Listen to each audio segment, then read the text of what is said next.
So we have our quorum. This is Dr. Miranda. Thank you for jumping on. All right, so let's get going on it.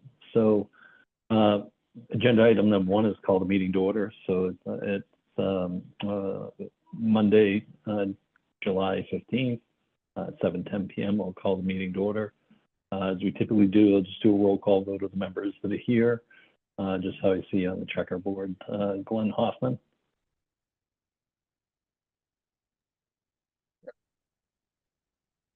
John Cohen.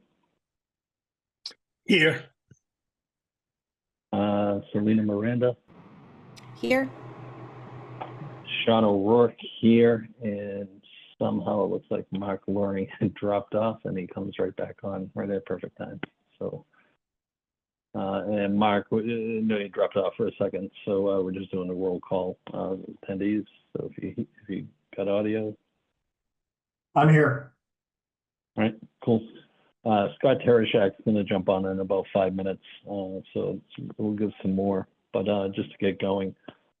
Second thing on our agenda is citizen speak. We allot the first 15 minutes of our meetings for any citizen that would like to speak. We ask that you just raise your hand, limit your comment to 3 minutes, and please just state your name and address. And Mr. Curran, Mr. Joe Curran, you're recognized. Hello, thank you. Joe Curran, Grafton Ave. I'm in support of the schools and understand that the town has space issues. I don't understand why a detailed budget is not presented to the school committee before tonight, or the school building committee before tonight. As you know, the residents have tasked the select board to do their job and place debt exclusion on the November ballot. There has been much conversation directed at the select board, but I have not seen the same level of urgency requested by the residents to the school building committee as we near the critical milestone to complete the budget. Now it's time for this board to do its job and provide the budget for the critical date of November and meet the timeline. The lack of urgency over the last 12 to 14 months is concerning to me, as this board understands better than all, as the subject matter experts, the space issues we have.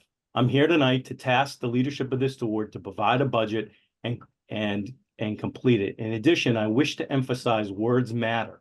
The term construction cost and total project cost refer to different aspects of the overall expense involved. At a minimum, the construction cost is 30% less as to what would be required on the debt exclusion to fund the project. And the board should be using the word total project cost. PMA can explain this to you if you don't know the difference. As a Commonwealth House doctor, they're very familiar with the terms. Thank you. All right, thank you.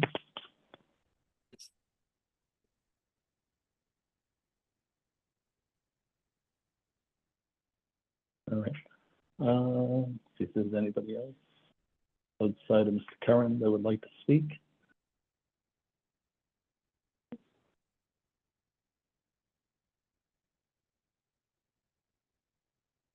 Sean, can you give me video access? I can't turn on my video. Yes. Yeah, sorry about that.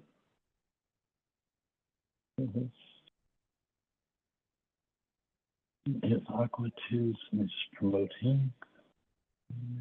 Keep an eye out for Scott. I'm just going to wait for Aqua to jump in, and then I'll get his video going too.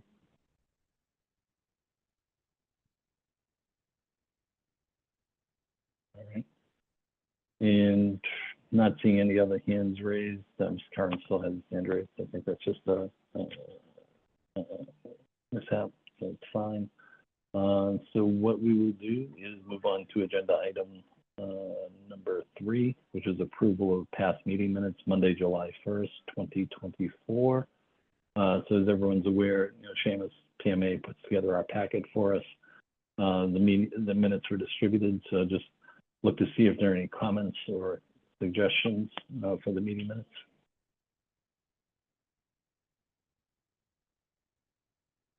Sean, I see Joe Curran's hand raised.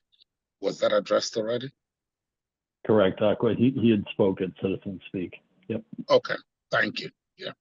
Yep, no problem.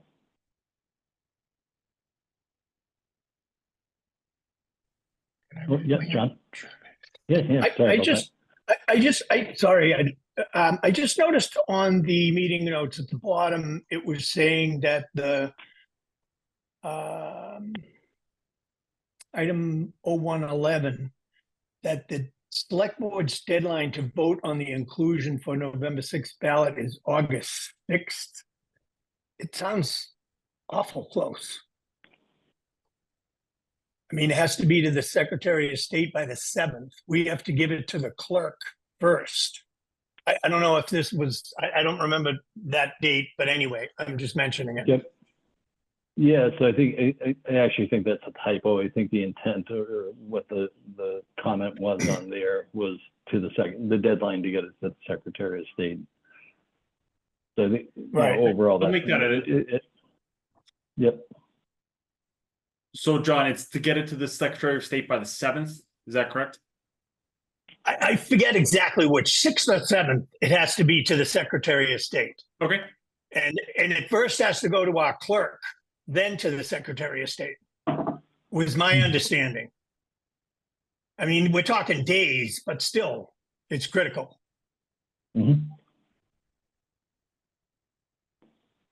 right. So Seamus, you can make that edit, redistribute. Yep. Yep, okay. Any other comments or edits to the minutes? And so if none, I'd entertain a motion to approve with a friendly amendment for the edit, if that's all right.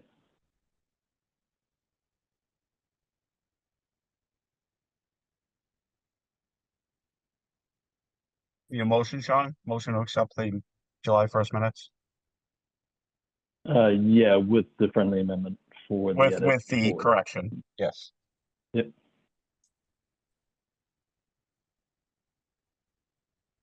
A second? All right, second by Dr. Miranda. Any other discussion? Hearing none, we'll do a roll call vote. Just double check, make sure Scott's not here yet. All right, so Glenn Hoffman, Yes. John Cohen, Yes. Dr. Miranda, Yes. Mark Loring, Yes. Aqua Bond, Yes. and Shadow O'Rourke, yes. All right, Hey, Sean, moving it's Scott. along. Hey, Scott, I there you joined are. in a couple minutes ago. My camera isn't working, says it's turned off by the host. Just turned you on. All right, thanks. Yep.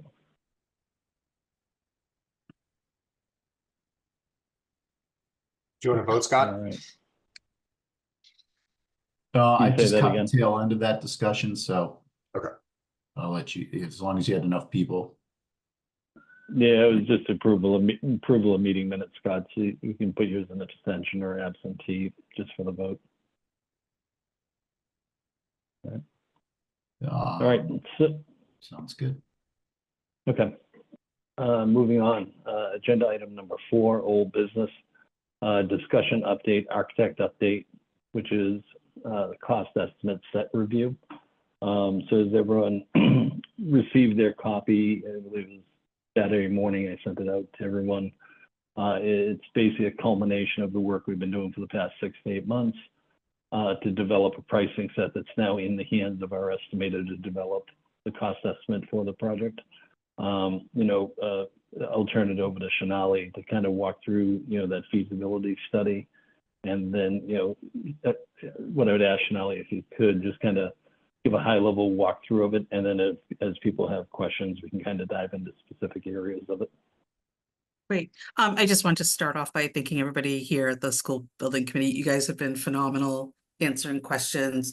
I know it's been a hard push meeting every week, and we at the design team really appreciate all of the really quick response that you've been giving us to help move this forward at a really intense pace. So thank you. I'm going to go ahead and share my screen.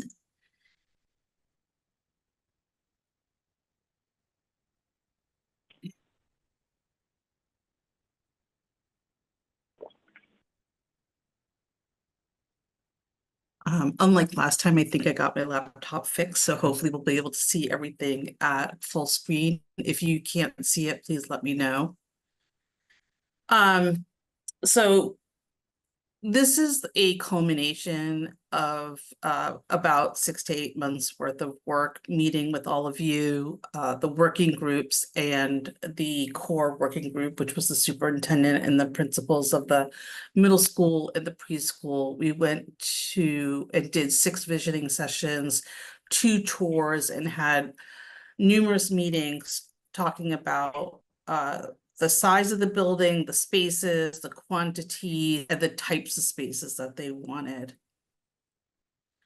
This is just the index, a view of the beautiful site. We started off with the survey, the existing survey that BSC provided to us, and I'm just gonna click through it. This was a survey that BSC had done earlier prior to Arrow Street joining the team, and this indicates the location of the new road. The cost of that will be included in this construction estimate. And I want to just also clarify, I'm talking about construction cost estimate today. Sean and Seamus will be talking about project costs. So what we do with PMA is specifically construction costs. As we move into these, everybody's familiar with the existing condition site plan. This will help Peter Bradley from PMC locate the building and understand the physical property line constraints as we move into the new campus site plan, understanding the amount of parking and the 2 building configuration that was approved. This is a drawing that many of you have probably not seen prior to this weekend. This was done by Terra Inc., the landscape architect, and we'll be having further conversations with them and all of you as we move forward into schematic design. But this gives a high-level approach of how the playground area and some of the greening of the site and some of the other areas in terms of the outdoor classroom that we've talked about and some of the outdoor plaza space and the canopy connection that you should be aware of. So this calls that out and will help Peter price all of that out for you. Then we get into some of the more specifics of the interior layout of the pre-K with the admin building area, the connection, the gym or playroom area, special education, and some of the classrooms on the upper levels. We've also called out the gross square footage on each of the plans, as you see as we move through, which aligns with the space summary that we had talked about in the last meeting. We're moving into the first floor of the middle school area, and you can see that we call out the canopy connection from the pre-K connecting with this corridor that moves right directly into the admin area, which is something that you saw before. It's really important for us to note the gross square footage of the first floor versus all the other levels, because this will indicate how much of the foundation that we need. And I'm going to go through the upper floors pretty quickly. These are things that I believe that you've all seen already with the team layouts. This layout shows the 7-team configuration. It also indicates a double height space, and we're also indicating where some of the rooftop mechanical will go and serve some of those double height spaces. And this was related to a conversation that we had with GGD, which they call out in their narratives that occur at the end of the report. And then some more of the classroom levels. And then the world languages will live in the middle of the teams so that all teams will have easy access to them. And then here's the 8.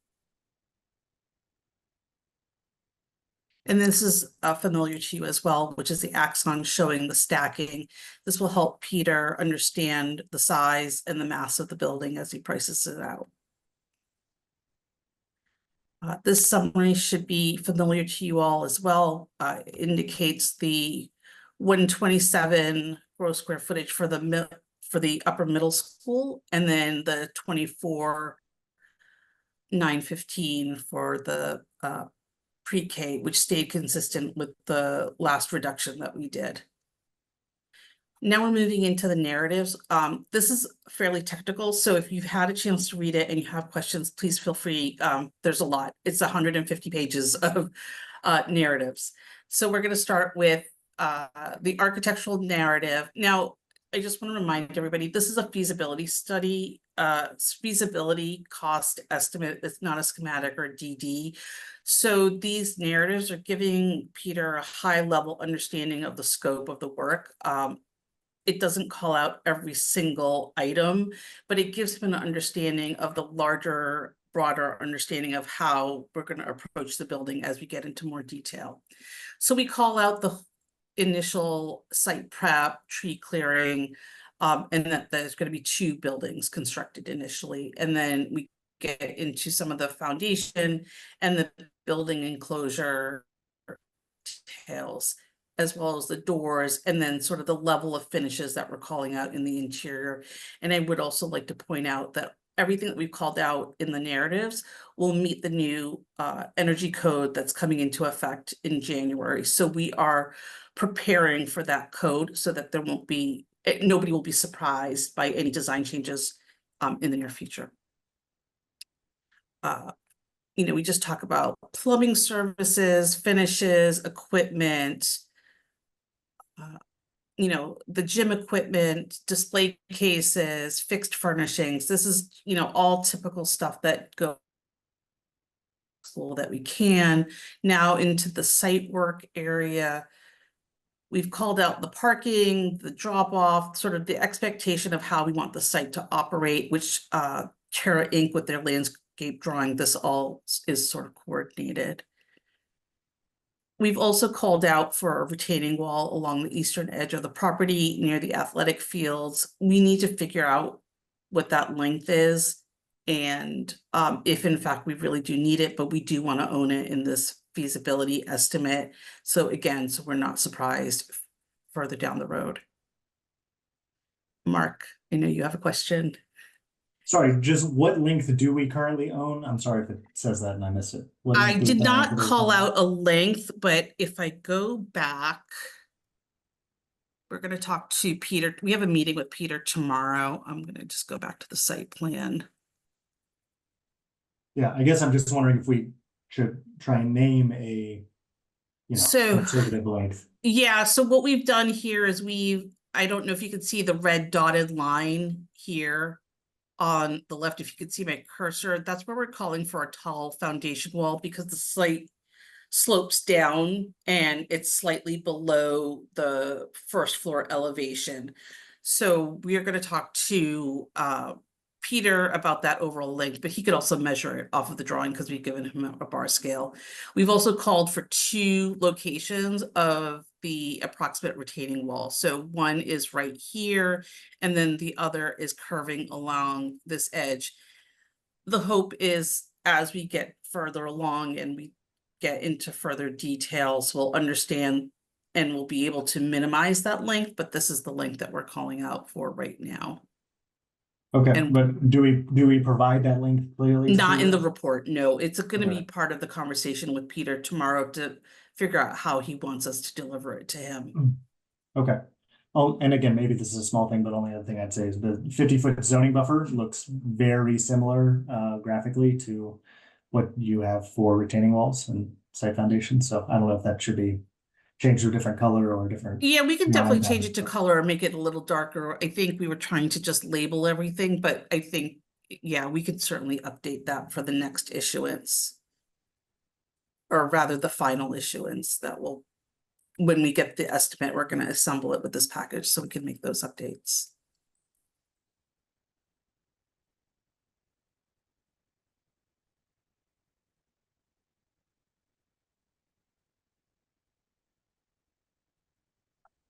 So we called out fixed furnishings like millwork, you know, the reception desk, the library circulation desk, cubbies for the pre-K, all of that stuff out here. And again, you know, we did get into a little bit of specific detail like motorized shades and that kind of stuff.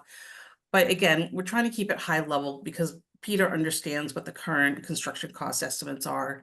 Here, this is the structural narrative, and I'm sure that a lot of you have noticed the red markups on this.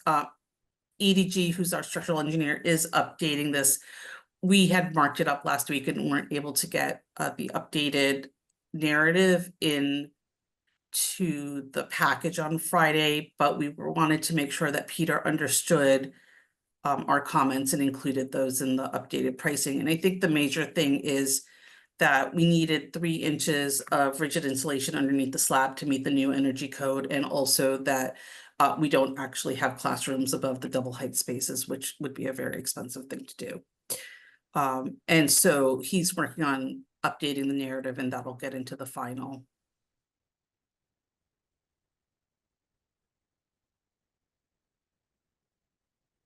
And then we get into the civil narratives, and I'm not going to click through everyone because it's like another 100 pages, but we have the mechanical, electrical, plumbing, fire protection. There's a traffic report and the geotech that talks about the borings and the soils. So if there's, oh, Mark, hi. Sorry, just one other thing, and again, I know each of these things is very small in the overall cost, and so it's probably not going to change anything. But just for the sake of detail, equipment and furnishings, I see a lot with the gym stuff, but I don't see anything about bleachers. Are we putting bleachers? Do we have enough space? I know we're making the gym a little bit bigger than obviously the current years, but I didn't know if it was big enough for bleachers. It was definitely designed with space for bleachers, and I thought there was a comment, but after this, I will go through and see if I can find it. If not, I could put it in, and we can definitely include that in our conversation with Peter tomorrow. So let me just, sorry, I'm gonna hold on. Let me grab a pen. There about the bleachers. Sorry, what was? I was just saying, I bleachers? did read somewhere that bleachers were in there. It talks about bleachers on one side of the gym and then aisleways on the other 3 sides of it. Yeah, I'm pretty sure. I remember marking it up. How's that? But I will make sure to find it and make sure that it's highlighted, because I think that's a good comment. I think what's really important, this is a high level cost estimate, but all of these comments are critically important because this ends up becoming a document that we refer to quite often to make sure that we have all of the scope in when we're designing the building at much more detailed and specific stages. And we'll be using this document to jumpstart conversations as we move forward. So even though you may think it's a small comment, it's really important to us to make sure that we're capturing all of this information. So keep it coming, please. Yeah, so on that note too, for the members, as I asked, just kind of, dig through this document, summarize what you have for comments there, and send them over. As Shanali said, part of the process by which we're going about is, Peter Bradley. So Shanali, can you talk a little bit too about for the work that Peter is doing? We have kept him in the loop on this project, so it's not hitting him cold as of Friday. Yeah. So can you talk a little bit about some of the I call it greasing the skids of keeping him up to speed on some of the work that we've been doing over the past couple months too? Absolutely. So initially when we kicked off the project, we had conversations with all of the consultants about schedule and scope and reiterating that we were going to walk into this, I'm going to say feasibility deadline with one option. Soon after that, we had a conversation with Sean O and you all about moving some of those deadlines up further. So we quickly engaged with the consultants again and talked to them and made sure that Peter had his schedule cleared for this time period to focus on the Milton project. And as decisions were being made, for instance, one of the biggest decisions that all of you made was confirming that we were going with the option where it was 2 buildings, the upper middle school and the preschool.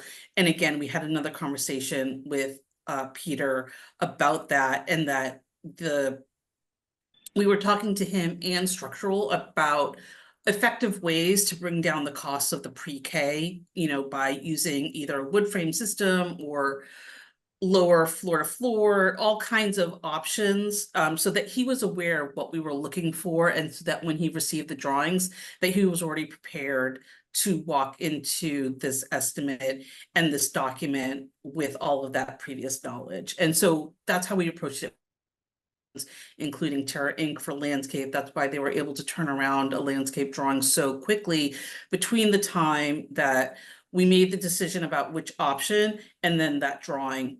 We had already prepared them. We had a charrette where we went through a lot of different design options, and then they were able to produce that drawing that really captured the scope pretty clearly. So it wasn't just Peter, but it was all of the consultants that we were working with consistently. I don't know who had their hand up first, Mark or Scott. Scott, you can go.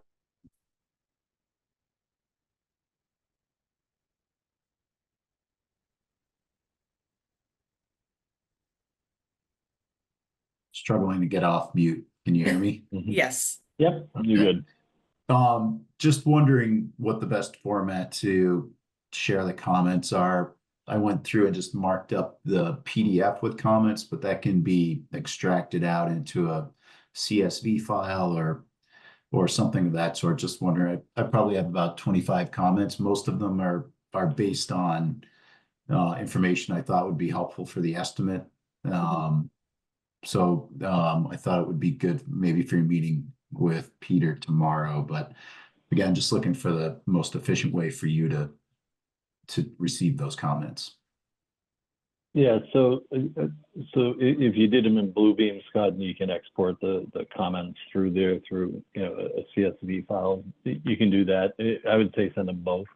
What I mean, the overall PDF markup, and then if you can extract the comments individually, that'd be great.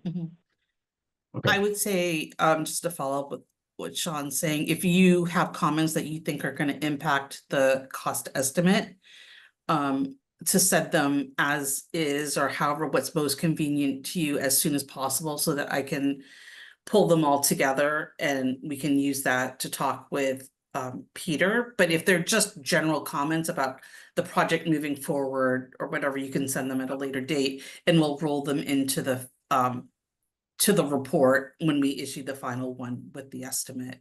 But Scott, however is easiest for you, I can accept them however you want. I can I'll take them. send it over, but Yeah. I'll send the PDF, the Bluebeam back with the notes on it, and then the CSV too. Okay. Also just keep in mind, Scott, that Arrow Street cannot accept attachments over 10 megabytes, and I think the report's over 10 megabytes. You might have to send it through like a WeTransfer file or something like that. And Okay. if you need help doing that, just let me know. I can talk to you offline about how to do that. We just have a very strict email protocol system.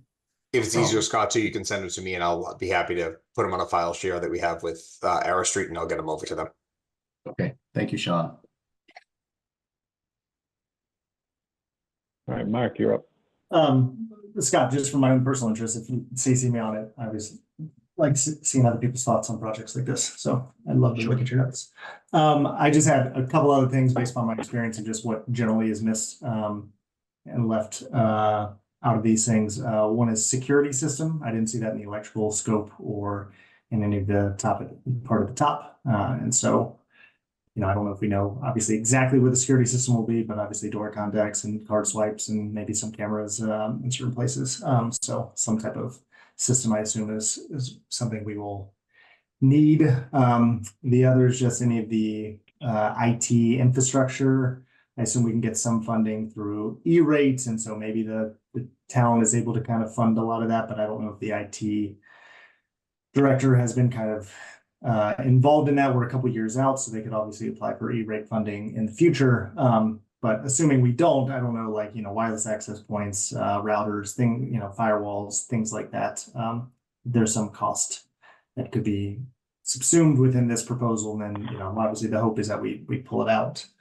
I didn't see that either. And then the third one I did see some information on, it mentioned the playground. It just didn't have a lot of information. It just said playground. And so I think maybe just within y'all's conversation with Peter, just being clear as to like the square footage of the playground, maybe that's the piece that would drive it. I just know playgrounds can be quite pricey.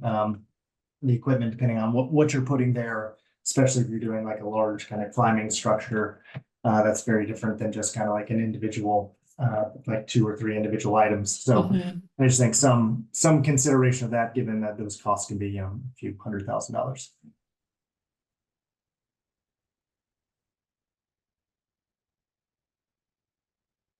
All right. Any other? I'd be remiss comments? if I didn't say thank y'all for, this is a lot of work. And so again, I really appreciate that. No, I appreciate all the comments. Just to, I agree about the play structure, and we'll talk to Peter about that more in depth tomorrow. Just for the security and IT, that sort of rolled in as part of, there's basic assumptions that Peter will make and about including that, even though we weren't explicit in our narrative, but I will make sure that we have a line item. So at least that that we've captured it moving forward. But there are some things in the narrative that's just assumed that he's going to include, and we don't have to be obvious. Like I did not call out toilets or showers in the locker rooms. It's just assumed that he's going to include all of that stuff in the estimate. So one of the things I might suggest to Shonali is similar to what we're doing for kitchen equipment and stuff like that, how we have kind of an allowance or a placeholder there for that. Mark's comment on the playground structures. We can talk with when we talk with Peter. That's probably the best way to do it, is set an allowance for it, set a budget for it, and then hold that there. Yeah. So I just, as an interesting side note, so kitchen equipment, Peter doesn't price kitchen equipment. We have to give him the allowance, but for playground equipment, he'll include it in his base pricing. So we can talk to him about sort of the scope that we want for the playground. So his estimate can either be higher or lower based on what the town of Milton wants.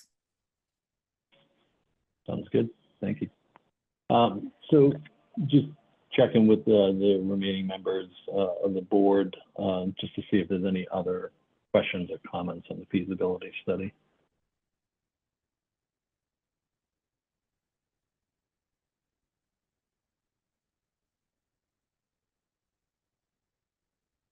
Seeing none, sorry, I was yelling down to my daughter. I turned the TV down. She had it up way too loud. I didn't know if there was any background noise. Just a little comment. I went through it a couple times, and I think, despite a couple little things we talked about missing, I thought the scope was pretty well covered for the level we're at right now, if that makes sense. Obviously, more detail the better. But I think it was in pretty good shape. Some comments, I'll pass them along as well, as Scott had said. Yeah, I appreciate That's all. that one. So on that same note, Sean Burke, can you weigh in for the estimate that we're doing now at this level of detail, how this aligns with the MSBA process for a typical project? Sure. This would be the feasibility study estimate, and at this point, the MSBA would take our estimate. We would add our soft costs onto it. I know Mr. Curran spoke to it earlier on. He hit kind of right on the nail on the head there. We add around about a 30% buffer or increase on top of construction costs to cover this feasibility study and schematic design, and also OPM and designer costs, FF&E, testing services, and all the other soft costs that roll into that are outside of the construction cost. So at this point, we would submit a budget after our estimate to the MSBA, and they would review it and lock in our project scope and budget agreement. So on a normal MSBA project, this is the time where they would set our project budget for the rest of the project, and we'd have to adhere and keep to that budget.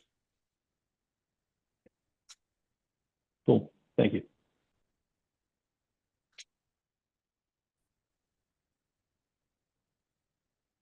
All right. So any other questions? Again, just put it out there one more time before we move on. Not seeing any. So yeah, for those of you who have gone through and have comments, if you could just send those over, it would be appreciated. And so with that, there's a question. And then, all right, item 4, old business, item B, which is a land swap update. So it seems like every time we have a meeting, there's more and more progress being made, which is good. So we might have to have more meetings in the coming weeks just to kind of keep it going. But essentially right now, the land swap, as we talked about last meeting, got passed over to the House. It has now progressed through the House to their 3rd reading. It's in their committee for a 3rd reading right now. The committee had reached out for some follow-on documentation exactly similar to what the Senate House for a 3rd reading did. Some of the documents we got over to them on Friday because they're readily available, and then myself and Nick Milano had sent over the remaining ones today. So, as of now, I believe they have everything they need to get that through. The items we sent over were a couple of assessors maps that were there. The BSC survey that actually was the boundary survey that created the parcel that we had. And then finally, the alternatives analysis and the appraisals, I believe. So basically all the documentation we submitted to EEA and Senate Committee for a 3rd reading. So all that's over with them. I've talked to Representative Driscoll last week. He's telling me everything's on track. So looking good. So open up, see if anybody has any questions. I'll do my best to answer them. It's complex, but do whatever I can.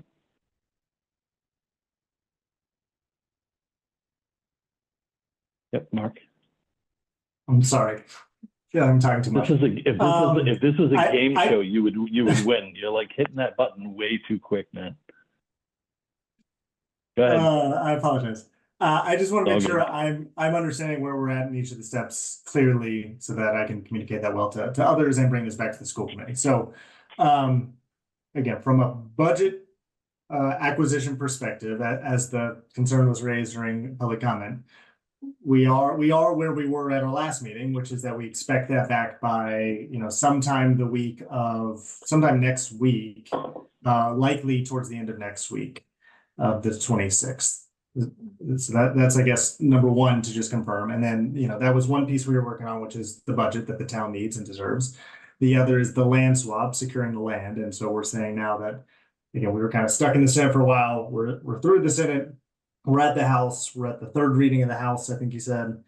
And so, we are with several weeks left, a really good position that we expect that similar to kind of our progression with the budget, we are there with getting the land swap and addressing the outstanding issue of do we fully control the land, right? Has that passed the legislature? Is that both, because those are our 2 giant outstanding issues, I think, as this committee. Is that fair to say? That's where they are? Yeah, that's correct. So the timing, we got the feasibility study over to the cost estimator on Friday. He needed 2 weeks, which was until the 26th.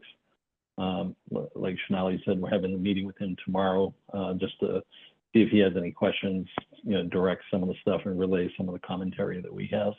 But with that, he's going to develop that overall budget for us to present, essentially by the end of the month. So the 26th, when we talk about future meeting dates, I'm assuming we'll probably want to meet on the 29th to kind of review that. And then the numbers there, we'll have it ready. In regards to the land swap, yes, similar. If you watch the news, there's something about the legislation, every night about new things. They're kind of in their rush right now to get things passed. This is when most of the stuff actually happens. So it's actually, from what I could tell or from what I've heard, it's good timing. So, it seems by that our next meeting, we may have the land swap fully done. And if so, the process would be, it gets read a 3rd time in the House. It does a roll call vote in the Senate. It does a roll call vote in the House, and then it goes up to the governor for signatures. So, and knowing that ends on the 31st, I think we're in line for that, or I'm hoping. So yeah, I hope that answers your question.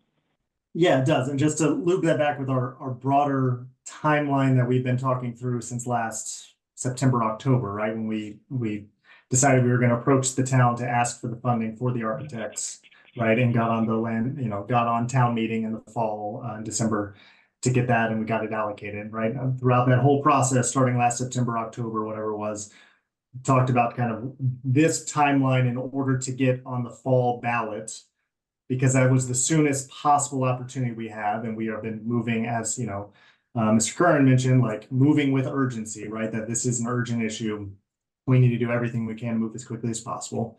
And so that was the soonest timeline we felt was feasible.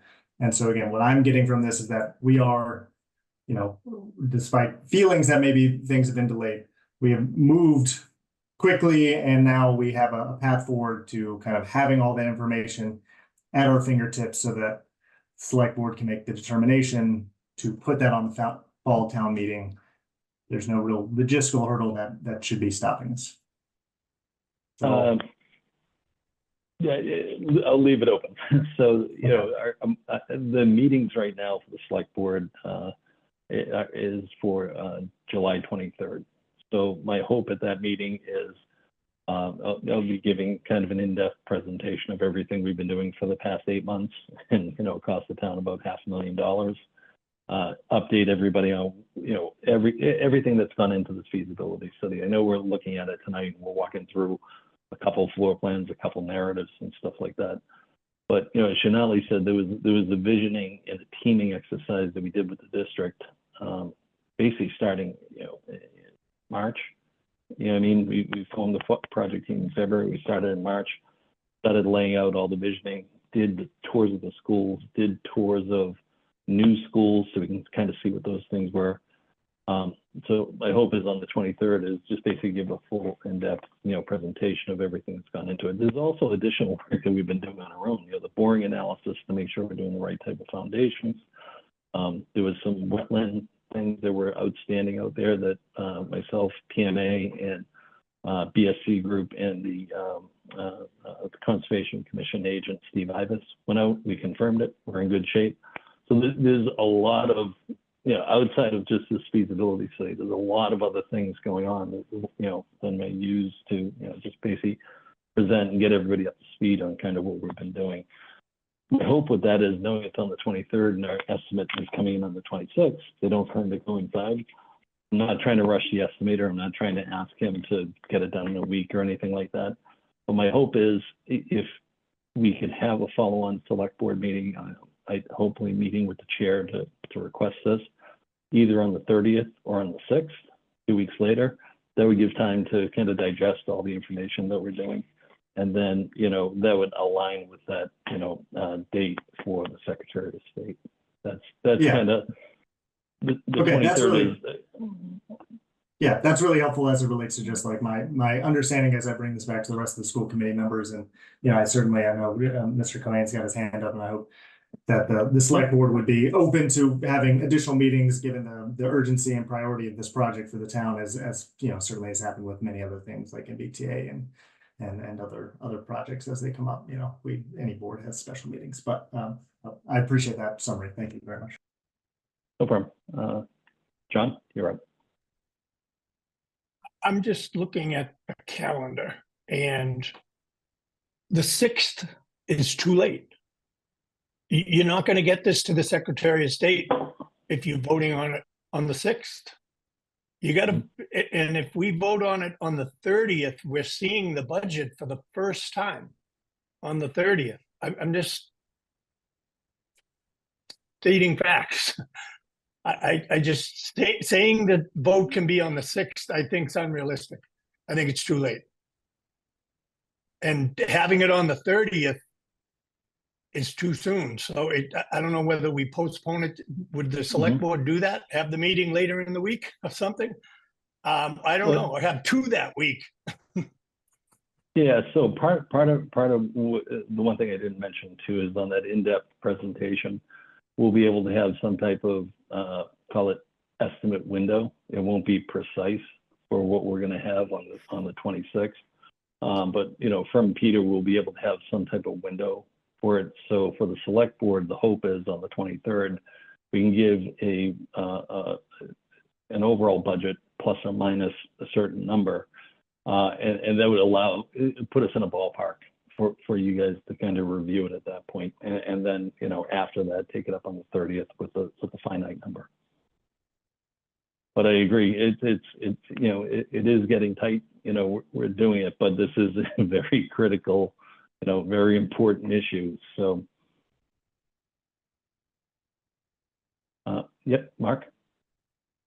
Yeah, I agree. I mean, I know it is tight, but John, just given you are our select board member and our rep here, I just respectfully ask that as a member of the school building committee, right, you kind of carry that message to the select board that's saying like, hey, we might need like 2 or 3 more days. Could we have it on a Thursday meeting? I know that's not typical, or could we have it Monday the 5th, right? You know, it seems to me that getting an extra 2 or 3 days in order to make that decision so that it shows up in the fall, given the urgency of the need and the fact that any delay increases costs, makes a lot more sense to have one of those special meetings than to just say like, oh, we were 2 days too short and we ran out of time, and so let's now wait until May to vote on this. Like that type of impact to kids and impact to cost, to me, is not acceptable to just say, you know,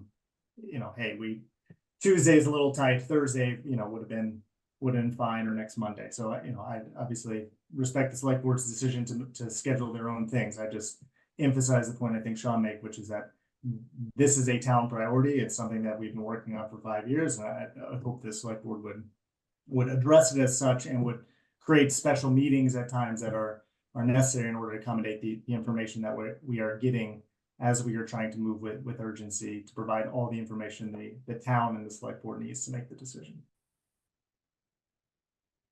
Yeah, yep, John, go for it. I'm just stating it's a challenge. I mean, it's hair splitting challenge. I don't disagree with the need or anything, but it's a hair splitting challenge. Mm-hmm. That's why we get paid the big bucks here, John. Yeah, I mean, you know, the one other thing I'll say, I know most of you guys already know it, is, you know, the vote by the select board isn't in favor of the budget. It's in favor of putting this out to a vote. So, you know what I mean? If the budget comes in and it's $10 trillion, some crazy number like that, we're not asking you to, you know, we're not asking the select board to approve that budget number. We're asking them to just allow it to be voted on by the public. That's it. So, you know, so I think all this discussion came out of Mark's original question on kind of timelines of different things. So as we stand right now, you know, just to kind of, you know, keep it to what we have a select board meeting on the 23rd. And my goal at that is to give a presentation, ideally a cost window at that point based on input from Peter, letting them know that the final estimate will be coming on the 26th. And then, you know, respectfully request a follow-on meeting that would allow us to get to a vote in November. That's basically the timeline that I'm working towards. So any other questions? I know the item we're on is the land swap. So just other questions as it relates to land swap or anything else?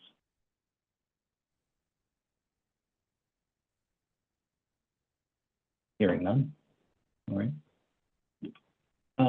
Item 5, I think, was just a carryover. Seamus had as new business. I think we've got enough old business going on right now that we're trying to wrap up. So we don't really have any new business on here right now. So I'll jump to item number 6. Apologies, Sean, for interrupting. No, go for it. There's an attendee who posted a question that I think we missed in previous item. Yeah, we part of it is, Shanali, we don't respond to questions. Okay. So yeah, there's a policy that the committee adopted early on. Okay. For for input from the public, you know, they can email me at sbc@townofmilton.org and we can respond to it that way. And then also with public comment, similar to how the school committee does it, you know, we don't directly respond to it. But what I try to do is when people do make comments, I try not to respond to it directly, but I do try to address it in such a way as we go through the meeting. For example, the cost that that was brought up tonight in public speak, rather than address it directly, we still in general try to cover it so that it's Right. covered. I just want Sorry to make about sure that. it was missed. That's okay. Thank you. Okay, yep. So essentially future meeting dates are open, but obviously knowing that we're getting our cost estimate on the 26th, what I would propose is a meeting in 2 weeks on the 29th, if that works for everyone.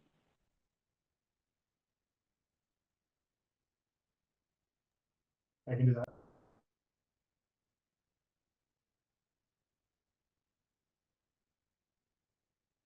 So far, so good for everyone.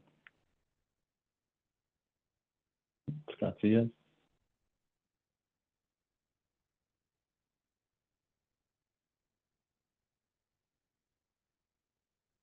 Overall, seems like consensus. I'll check with Tim, Carrie, who weren't here tonight too. So Seamus, if you could just kind of coordinate with Charlene on that one. Yeah, Yep. Mark. So that one should already be on our calendar. But Yep. I'll correspond with Charlene to make sure that we have a room or anything organized for it. Do we want to set it up as Zoom only again, or do we want to meet in person? My preference would be to meet in person, just Okay. to go through it. Mark, you had the hand up, sorry. Sorry, I just want to make sure from Arrow Street's perspective, Shali, that like there's no additional information that meeting on the 22nd would really be helpful to push along or refine the cost estimation process. I assume the answer is no, but I just wanted to. Yeah, I it's going to be in Peter's hands, and if there are questions that he has, he'll convey it to us, and if we need to reach out to you, we can deal with it through email. I don't think there's a need for a formal meeting. I don't think it's going to help Peter in any way. I think the best thing is for us to be hands off after tomorrow's meeting and let him just put his head down and work. All right. So plan is we'll meet in 2 weeks on the 29th in person. Yep, Shane. I just have a one item under 48 hours. In the packet, I attached an invoice for PMA. I was wondering, Yep. Are we able to approve that this meeting, or should I put it on the agenda for next time? If you put it on the agenda for next time, I saw that as on there, but it wasn't on the agenda. So that's I didn't catch that when we were reviewing the agenda originally. But no worries. 2 weeks out, we'll get you paid, promise. All right, so we'll meet in 2 weeks in person at the high school, as we typically do.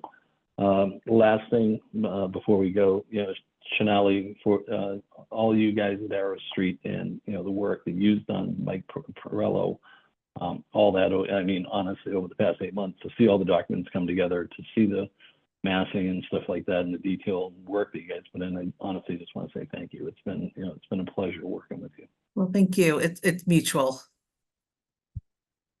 And the guys at PMA are okay, so I'm gonna give them some love too. I agree with you, Arrow Street. It's been fantastic to work with Arrow Street, and we're hopefully to continue this for a long time and get the school built. Mm-hmm. All right, so on that note, I'll entertain a motion to adjourn. I'll move a motion to adjourn. All right, is there a second? I'll second.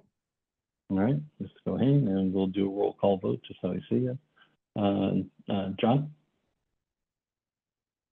Yes. All right, Dr. Miranda? Yes. Mark Loring? Yes. Scott Tereshek? Yes. Aqua Lamar? Yes. There you are. All right, and Glenn Hoffman. I'm not Yeah, sure he's yes. still good, but yeah, perfect. I knew you had to jump off the date. All right, thank you, everyone. See you in 2 weeks.